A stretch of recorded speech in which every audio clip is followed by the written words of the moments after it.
Dostlar, hər birinizə salamlayıram. Hal-hazırda biz Heydər Əliyev adına hava limanındayıq və bugünkü səfərimiz yenə Pekinədir. Şirkətin mərkəzi ofisinə gedirik. Həm sizə 2023-də göstərə bilmədiyim məqamlar var idi ki, onların hər birini göstərməyə çalışacağam. Həm sizə bizim istehsalat zavodumuzu, həm şirkətin mərkəzi ofisini, şirkət ümumiyyətlə hardan idarə olunur, hansı istiqamətlərdə biz oradan sizə materiallar gətirəcəyik, yeniliklər gətirəcəyik. Bunların hamısını sizə həm orada olduğu müddət ərzində çalışacağam, həm də qayıdandan sonra tam şəkildə sizə paylaşacağam. İnşallah ki, bugün biz yola düşürük. İnşallah sağ-salamat çatar, komandamız buradadır və biz komanda şəklində Azərbaycan nümayəndəliyi içində şirkətin ad günündə 33 illiyində iştirak edəcəyik və oradan da inşallah ki, gələn həftə Azərbaycana qayıdacağıq və sizə də orada olan bütün məlumatların hamısını çalışacağam ki, çatdırım. Öz-özə müğayət olun, özünüzə yaxşı baxın. İnşallah möhtəşəm xəbərlərlə geri dönəcəm.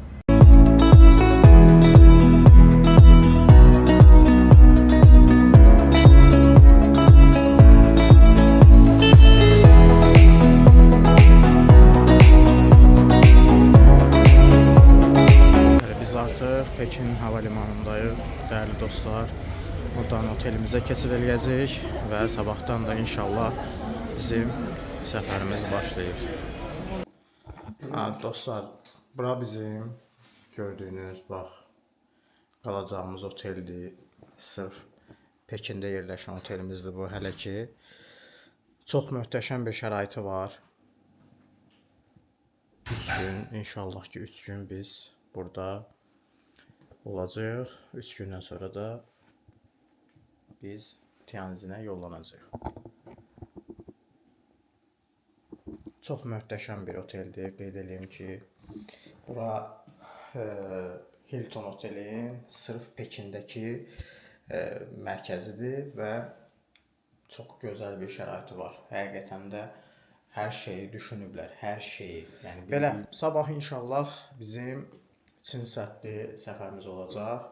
Çin Səddindən yenə də möhtəşəm görüntüləri sizlərlə bölüşəcəm. Bugünlük bu qədər. İnşallah sabah görüşənədək özünüzə yaxşı baxın.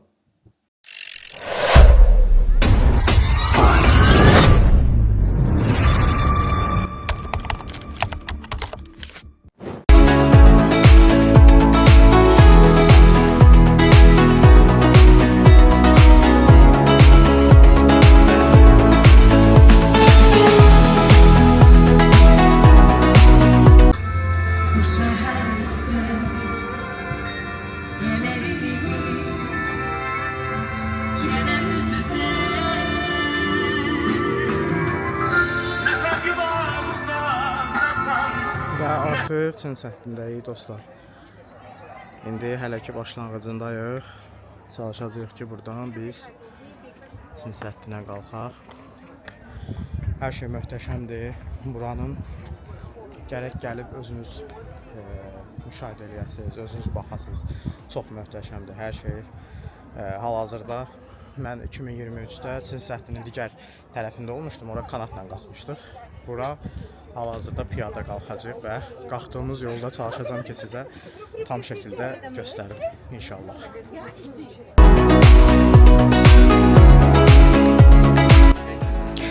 Ümumiyyətlə Çin Səddi dünyanın ən uzun müdafiə sədlərindən biridir və Çin tarixinin ən böyük memarlıq layihələrindən sayılır. Təxminən 21.000 kilometrdən çox uzunluğu var və Çində Pekinə yaxın bir ərazidə yerləşir. Ən çox verilən suallardan biri bu sədd niyə tikilib? Çin səddi əsasən şimaldan Hunlar, Türklər, Monqollar kimi köçəri tayfaların hücumlarından qorunmaq üçün inşa olunmuşdur. Sədd bir ölkənin sərhədlərini qorumaq üçün dünyada görülmüş ən böyük fiziki təhlükəsizlik layihələrindən biridir. Daşdan, torpaqdan, kərpic və ağacdan istifadə olunaraq tikilib və sədd boyunca müşahidə qüllələri, siqnal fənərləri, hərbi istehkamları var. Siqnal sistemi ilə hücum xəbərdarlığı tüstü, alov şarələri ilə verilirdi o vaxt. Bugün əhəmiyyəti odur ki, UNESCO-nun Dünya Mədəni İrsi siyahısındadır, turistlərin ən çox gəzdiyi tarixi yerlərdən biridir. Çin mədəniyyət gücü və qədim dövlətçilik simvollarından biri sayılır.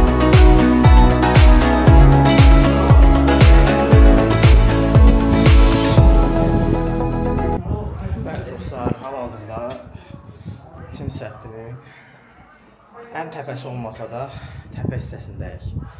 Burada bir bağlı hissəsidir. Yəni sizə burada göstərəcəm. Bir saniyə. Yəni sifətimin vəziyyətindən durum bəllidir. Bura çıxmaq çox çətindir. Arxada mənzərəni görürsünüz. Çox çətindir. Yəni bura çıxmaq çox çətindir. Yəni bir dənə bu qayalara baxın. İndi çıxanlar varsa, görənlər varsa bilir, amma bura çox qəlizdir. 2023-də biz bir dəfə ən təpəyə çıxmışdıq. Hal-hazırda başqa bir hissəsindəyik. Burada eyni qaydadadır, yəni eyni tipdir. Sadəcə bu dəfə yəni artıq ora çıxmağa bizdə taqət qalmayıb. Bu gözəlliyi hər kəsin görməyini tövsiyə edirəm. Çox möhtəşəm mənzərələrdir. Yəni bura gəldinizsə, Pekinə gəldinizsə, Çin səthinə çıxmasanız elə bilin ki, elə belə gəlmisiniz.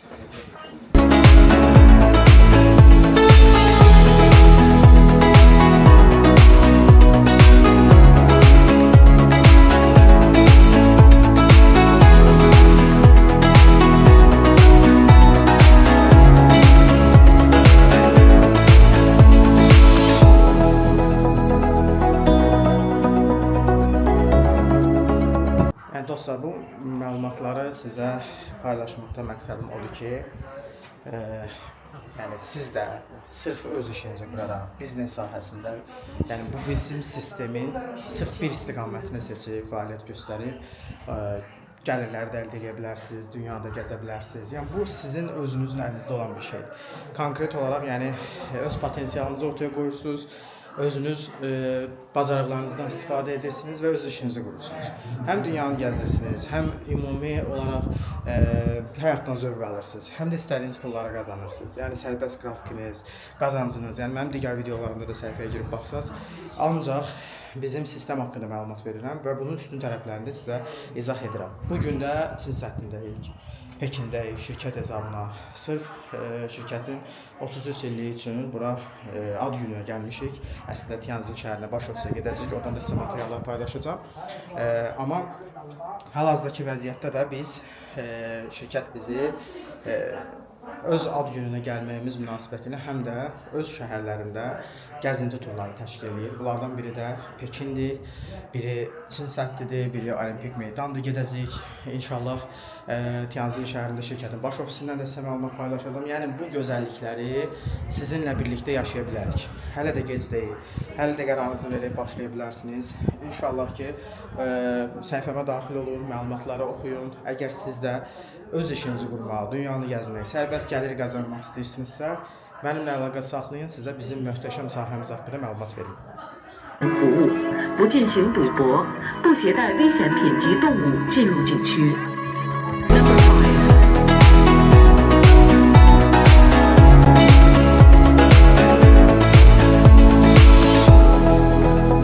Dostlar, biz Bakıda hər zaman yaşlı insanlar da görürük, orta yaşlı insanlar da görürük. Mən hal-hazırda Çin səddində bir dənə maraqlı bir faktla qarşılaşdım. Burada gördüyünüz bütün yaş amildə insanlar var. Gənclər də var, orta yaşlılar da var, yaşlılar da var. Hal-hazırda yəni burada gördüyünüz zirvə bəlkə də yəni hündürlüyü, pləkanların yəni qalınlığını mən sizə paylaşacağam adi video şəklində, baxacaqsınız orada. Yəni bizim insanlar 30-dan sonra, 40-dan sonra burada türklər də var, Azərbaycanlılar da var, Çinlilər də var. Mən baxıram ki, yəni onların gəzişi, yerişi Pekində öz yaşayan Çin əhalisindən tamamilə fərqlidir. Nə artroz var, nə sümüklər arasındakı maye yeyilib, nə sümükdə bir problem var, nə təzyiq var. Yəni inanın 60, 65, 70 yaşında xanımlar, bəylər elə qalxırlar bu pləkanları. Yəni bizim məhsulun tərkibində olan qidaları bunlar gündəlik qəbul edirlər.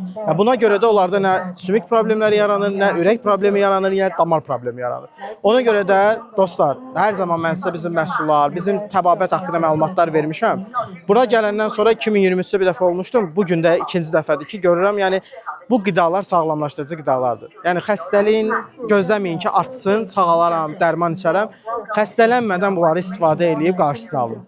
Yəni konkret şəkildə mən sizə bunu sübut eləyə bilərəm buradakı buranın əhalisinin yaşayışı ilə bizim əhalinin yaşayışı tamamilə fərqlidir. Bax görürsüz hər tip insan gəlir bura ki, yəni o insanların yəni nə dizlərində ağrı var, nə tutaraq qalxırlar. Mən onların yanında təngənəfəs oldum, təsəvvür edin. Onlar yəni elə nəfəs alıb verirlər ki, yəni ciyərlər yerində, ürək damarları yerində. Yəni çox belə yəni qəribə hallar var burada. Ona görə mən çalışıram ki, bunu sizə buradan yerindəcə ötürüm. İnşallah ki, qayıdandan sonra yenə də sizə bizim məhsullar haqqında və bu təbabət haqqında ətraflı məlumat verməyə çalışacağam. Özünüzə yaxşı baxın.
Dostlar, hər vaxtınız xeyir olsun. Bugün biz yeni bir məkana gəlmişik.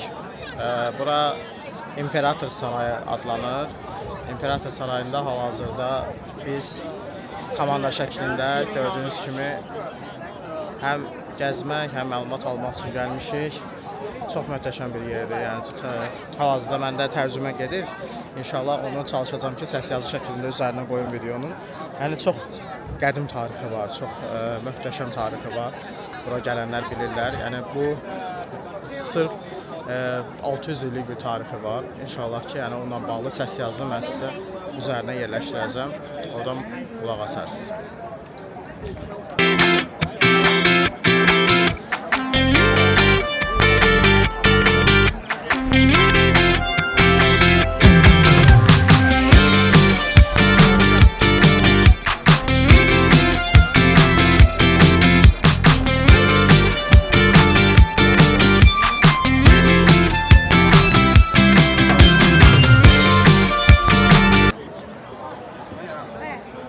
Burada ikinci qapısıdır. Hal-hazırda göstərəcəm sizə.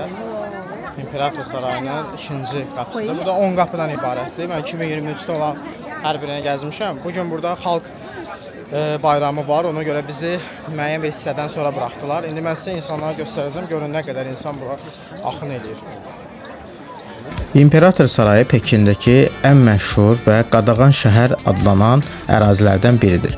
Pekinin mərkəzi Tiananmen meydanı arxasında yerləşir. Tikilmə dövrü Ming sülaləsinin 1406-cı ilində başlayıb, tikintisi 1420-ci ildə bitib. Bu saraydan 24 imperator istifadə edib və təxminən 720 min kvadrat metr, 70 hektar ərazini tutan bir böyüklüyü var. Otaq sayı isə 9000-dən çoxdur. Bura niyə Qadağan şəhər adı verilib? Çünki 100 illər boyu imperatorun ailəsi və saray əyanlarından xaric vətəndaşlar daxil ola bilməyib. Bu saray ölkənin güc mərkəzi olub. İçəriyə girmək imperator icazəsi olmadan qadağan olub. Bütün saray şərqin ilahi prinsipi üzrə qurulub. Əsas rəngləri qırmızı və sarı rənglərdən istifadə olunub ki, sarı rəng imperatorluğun rəmzi sayılır. Divarlar, qüllələr, böyük həyətlər, mərasim meydanları var. Hər bir bina simvolik rəmzlərlə dizayn olunub, sayı, rəngi belə hər birinin mənası var. Bugün Çin Milli Muzeyi funksiyasında fəaliyyət göstərir və UNESCO Dünya İrsi siyahısındadır. Dünyada ən çox ziyarət olunan tarixi komplekslərdən biridir. İmperator sarayındakı sarı dam örtüklərinin maraqlı bir faktı var ki, yalnız imperatora məxsus olub və başqa heç bir bölgədə sarı kiremit istifadə etmək olmayıb.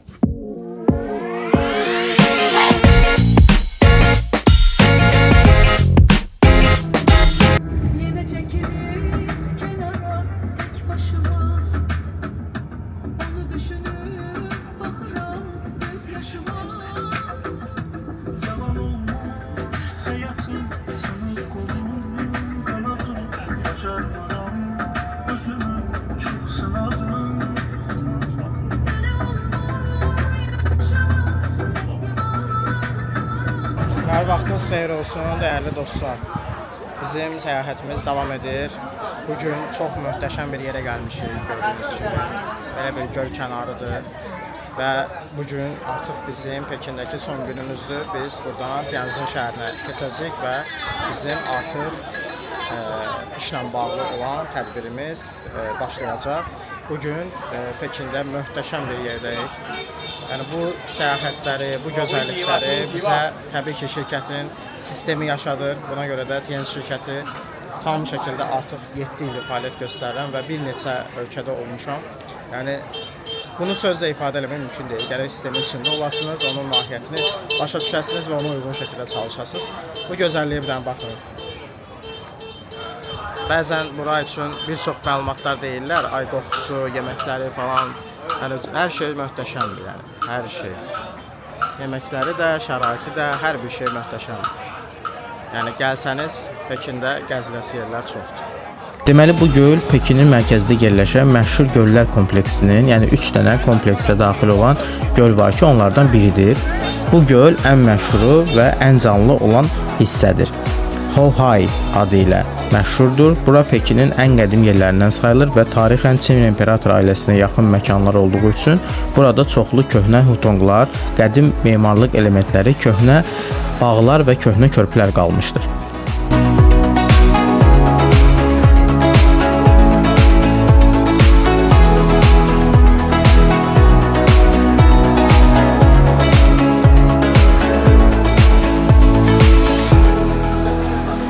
Bunların mətbəxi çox zəngindir. Bax görürsünüz belə. Soruşanda da deyirlər ki, bunlar delikatesdir. Bəlkə sizin ağız tamınıza uyğun olmaz, amma burada belə şeylər çox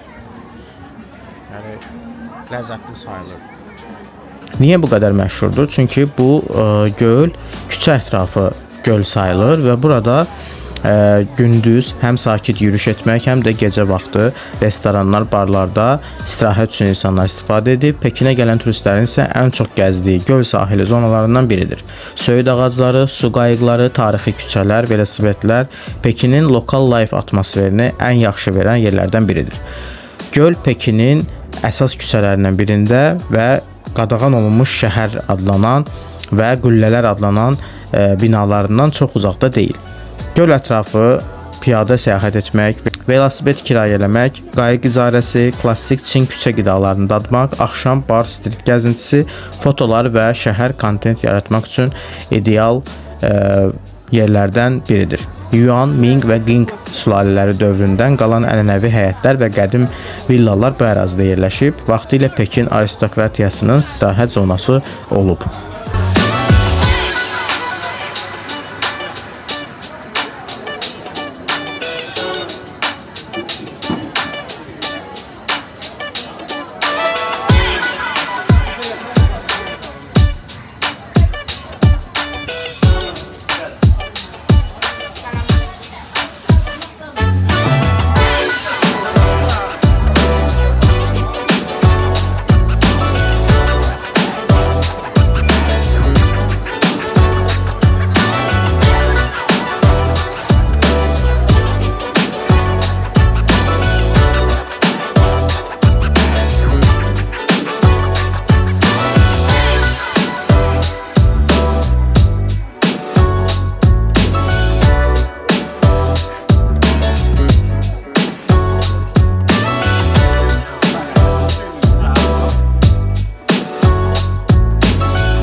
Paparazilerden gezenle parıldayır. Dostlar, bura Pekində ən məşhur Targovu sayılır. Gördüyünüz kimi o məşhur binalarından biridir. 3D ekranla hazırlanıb. Yəni baxanda sanki elə bilirsiniz ki, oradan hansı bir telefon bu dəqiqə yəni çıxıb üstünüzə düşəcək. Yəni o dərəcədə bir hiss yaradır. Bura ən böyük ticarət mərkəzi sayılır Pekinin. Ən çox turist qəbul edən sahəsidir. Hal-hazırda burada biz əməkdaşlarımızla komanda şəklində alış-veriş üçün gətiriblər. Sadəcə buradakı mağazaların hamısında istənilən qədər gəzməyə vaxt tələb eləyir və nəsə almaq istəyirsinizsə də gərək normal yəni brend məhsullar istəyirsinizsə bax bura bu küçə konkret həmin məhsulları tapa biləcəyiniz küçədir. Yəni bizim Targovo kimi də belə deyək. Buranın Targovo sentridir. Baxın belə ticarət mərkəzləridir. Çox möhtəşəmdir. Yəni istədiyiniz hər bir şeyi normal, münasib qiymətdən tapa biləcəyiniz mərkəz. Çox möhtəşəmdir.